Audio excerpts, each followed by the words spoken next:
Hey, I just wanted to recap the training we did. This is for June of 2024. So talked about 3 different cases on all 3 shifts. We had a 79-year-old with syncope.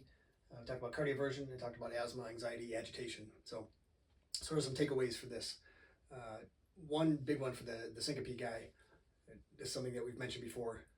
Don't walk people that shouldn't be walked and walk people that should be walked, right? I know you guys have to lift a lot and carry a lot of things, carry heavy people. If they can walk, let them walk on their own. Old people, frail people, people that have a syncopal episode probably shouldn't walk. This case was handled fine. They had to walk him to the end of the pew because he was in church. That makes sense. But then had the gurney right there. This is not a guy that you would walk all the way out to the ambulance. So as far as what he needed, he had bradycardia, symptomatic bradycardia. So the big treatments are pacing and atropine. Certainly think pacing first, since that's a definitive treatment. And then atropine is also an option.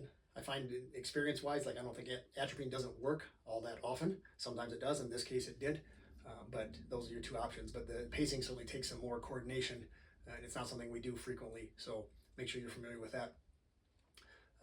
And then as far as causes for the bradycardia that he had, heart blocks are common, or in like tachybrady syndrome, which is just old people, the heart kind of goes out and the wiring goes bad, is a simple way to think about it. That's probably the most common one that you see. And then eventually most of these people need to be have a pacemaker placed. Another common one is beta blockers and beta blocker overdose. And when I say overdose, that could be an intentional overdose, which is really an effective way to kill yourself. But just somebody taking a repeat dose. So somebody they take their morning dose, they thought they did not, so they take another dose. That's fairly common. So that could certainly cause you to be bradycardic. So those are some big things to think about with that one.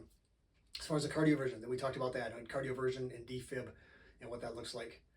And certainly as a side note here, I guess skill stuff we did today, we'll talk about pacing and cardioversion. So if you're not familiar with the Zoll monitor, and if you missed training, go back and pull out a monitor, look at it, make sure you figure out how to do cardioversion. The key there is that you got to make sure the monitor is synced.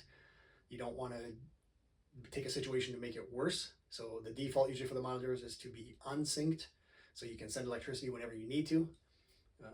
But that's not the case. We just the 2 monitors between a couple of shifts. They don't have the same settings. So the key is, regardless of what monitor you're using, and you're cardioverting someone, make sure that you're on sync mode. So, and again, play with those. Ask somebody on your shift to make sure you're familiar with those things. And again, how to pace. Make sure you're familiar with doing the settings to pace somebody.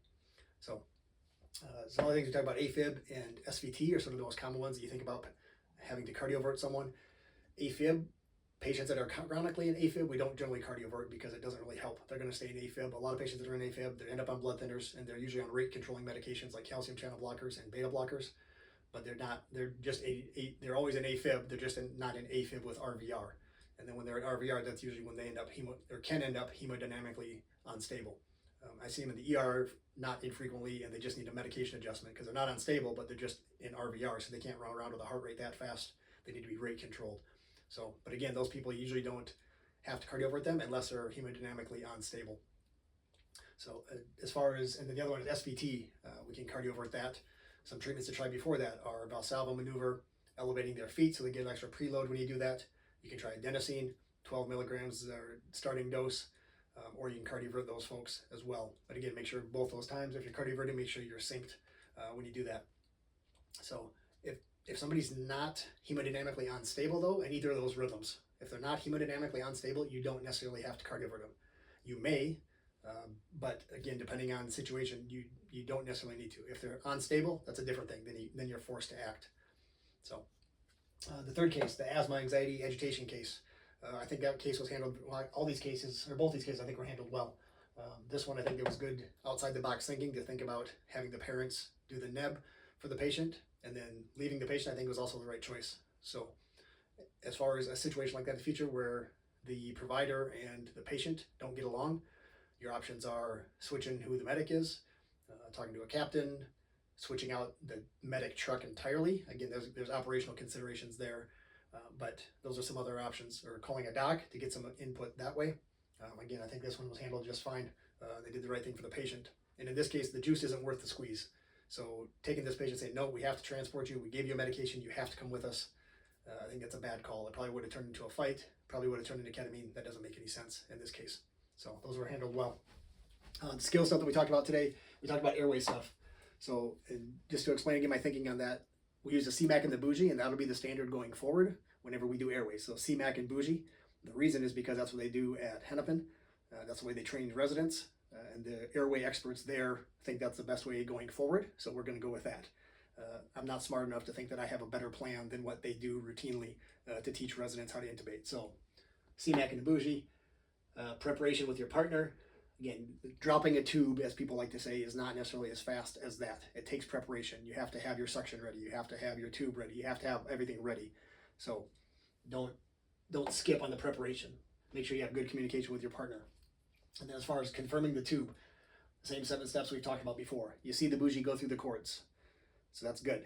Then you feel rings. You can feel rings internally and externally. So the person with the bougie can feel the rings of the trachea. The person, if somebody's doing laryngeal manipulation for you to try to get a better view of your airway, they can also feel it externally. I just had a case 2 days ago when I was in the ER, and I could feel the bougie coming past the trachea.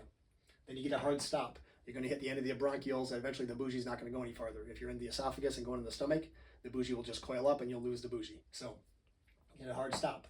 Obviously, don't be too aggressive here. You shouldn't cause any damage. It's not, don't go crazy there.